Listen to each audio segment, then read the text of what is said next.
Hey, what's up? Leonidas Guiste here, coming at you. Wanted to share with you a story of how I actually overcame a bit of fear and a really interesting time in American history for me that I was luckily fortunate to be a part of. So, like I said before, I'm originally from the U.S. Virgin Islands.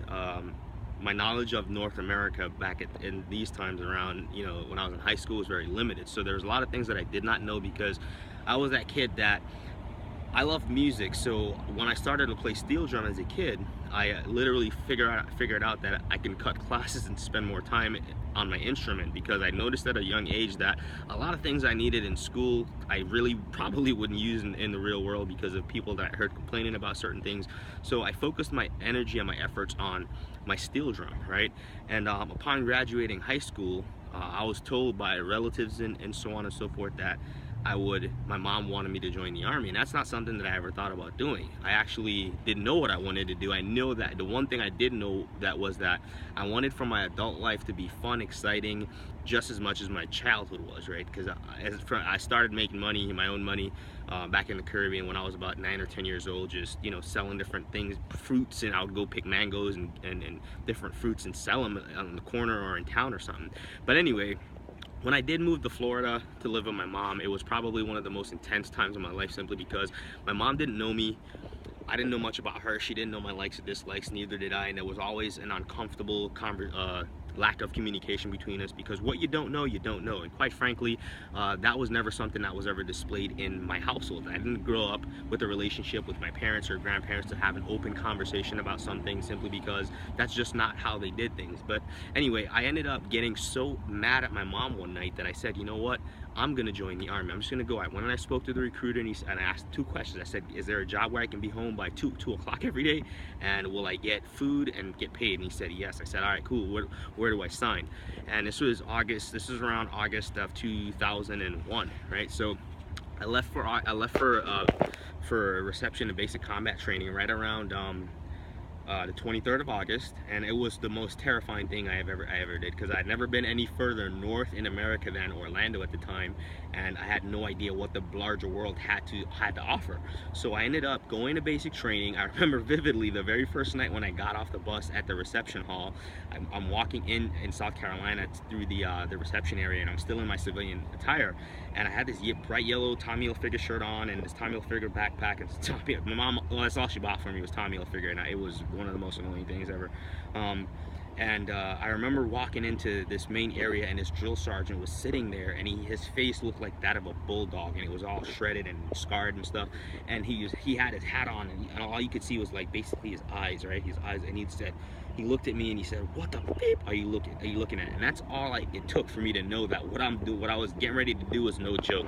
And it kept me super focused, super quiet on the goal at hand, which was just making it through basic training.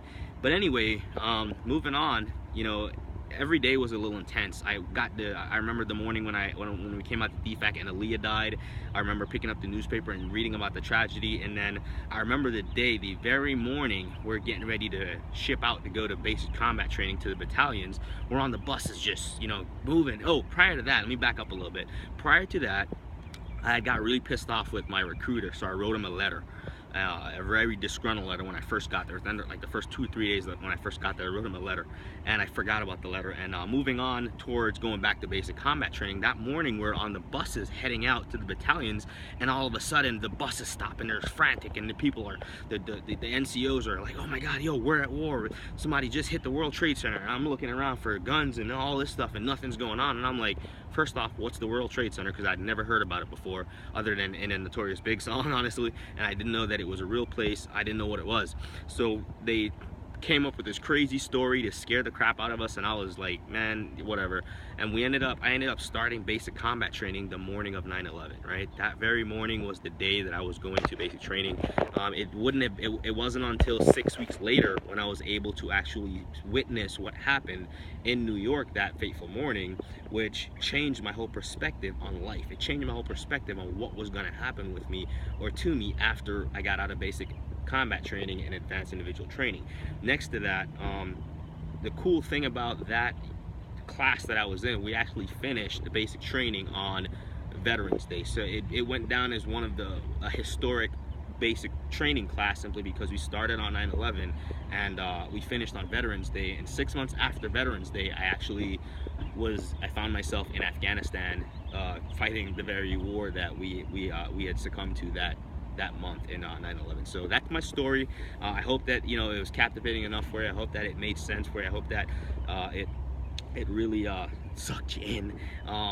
And to close the loop on that letter, halfway through basic training, my actual recruiting officer, Sergeant First Class Allen, he actually pushed for me to have UCMJ action done on me, and I was totally scared because now 2.5 months had already passed since I wrote that letter. I totally forgot about it, and this action had came down on me. But long story short, nothing happened to me because I was an exemplar. I was a great soldier. I'm not gonna use any big words. I was a great soldier, and I was able to actually have enough positive good marks in basic training in order to or attaboys, so that I was able to avoid that punishment that time. So hope that you enjoyed it. I'll talk to you in my next video. My name is Guiste. See you next time. Peace.